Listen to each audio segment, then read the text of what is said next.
So upon filling up the motor with oil here, and by the way, that Walmart brand stuff, if there are any particles, whatever, inside the motor, just use some cheap oil. First startup, drain it, put some good stuff in. So don't worry about that. Obviously change the filter as well. But I wanted to show you guys, when I noticed this, the gasket right there is kind of bulging out of the side there, and then I noticed this on the inside. You guys can see that right there, right? That black kind of bulging, that's the gasket. And when I was filling up the oil, or filling it up with oil, I saw oil was pouring out the side. I'm like, what is going on?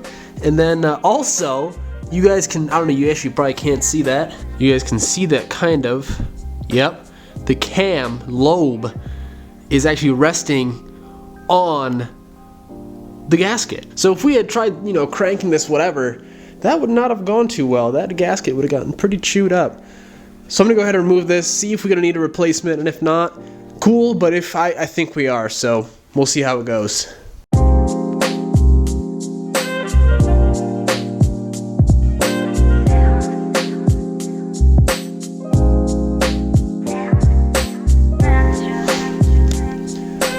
Yeah, this is a little beat up here. I don't think we're gonna be able to save this guy. Gouged up there, and then yeah, so this was inside of the valve cover, not actually sealing it, so we'll see. I mean, it actually might work, to be honest. It might work. I'm gonna seat it inside the valve cover and see if it actually works, so might be lucky here.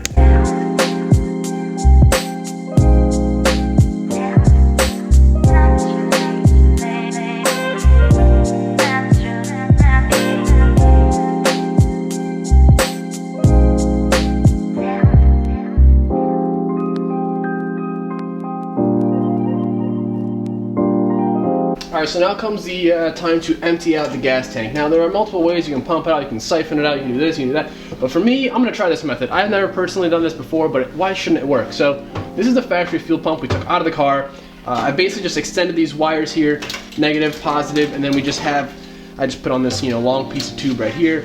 Basically I'm just going to drop this down into the tank, hook these wires up to my little jump starter, little jump pack. That'll give it 12 volts. You guys can see. Not too much fuel in there, just under a quarter of a tank. So I mean, I'm not really sure how old this fuel is. Doesn't look that new. So just for the hell of it, we'll get this all out of here. Get some fresh juice in her. Got our jerry can right there. I'm just gonna stuff the, and should be good. So let's give this a shot here. Drop our dude in there. Get our old jump box here. Old trusty. Link for one of these guys will be in the description for you guys that you want to check it out. Moment of truth.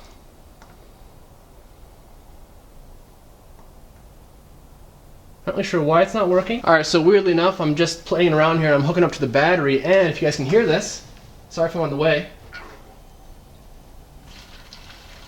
Yes, this is it right here. This is what dreams are made of. Guzzling it up. Actually, this is a pretty good little thing to show you guys here. This is what happens when you run less than a quarter of a tank of fuel. So basically your fuel pump can't suck, and this is a factory fuel pump, you guys got to remember.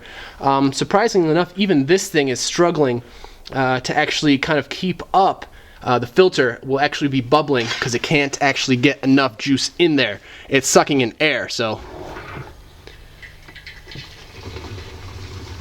You guys see that? All those bubbles forming in there? That's because it can't suck enough juice. So they always do recommend to fill up your tank once you get to quarter. And for reasons, one being this, and another to keep the fuel pump actually cool. I don't know if I showed you guys, but we have our Walbro fuel pump installed there, 255 per liter. Everything's all tightened down nicely. Right on there, John. But yeah, and I'm just gonna make sure we're clean here. All ringer in. Fuel pump install complete. Alright, so how are we looking as far as completion? I just remembered, silly me, it's kind of my fault here, but this is going to hold us back as far as starting it. I guess we could start it up, but I'm not trying to rush anything, and I'd rather just start it up, when everything's perfect. The actual pintle caps on the injectors, a few of them were actually broken, and I was just so caught up in getting that fuel rail to just fit and work that I totally forgot about it. So I ordered some. They should be here early next week. And that'll complete that. We have fuel complete, so fuel in general, done. Obviously everything else complete. I have a few little things I need to do still. One of which being I have to fill up the trans. Clutch is already bled. We're slowly, we're adding coolant. We added oil already. Power steering fluid.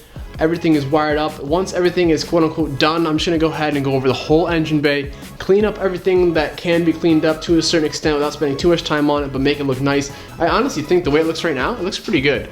I'm pretty happy with it. Obviously it's not done yet, so don't judge me on my final product, but we also have our AAC harness connected.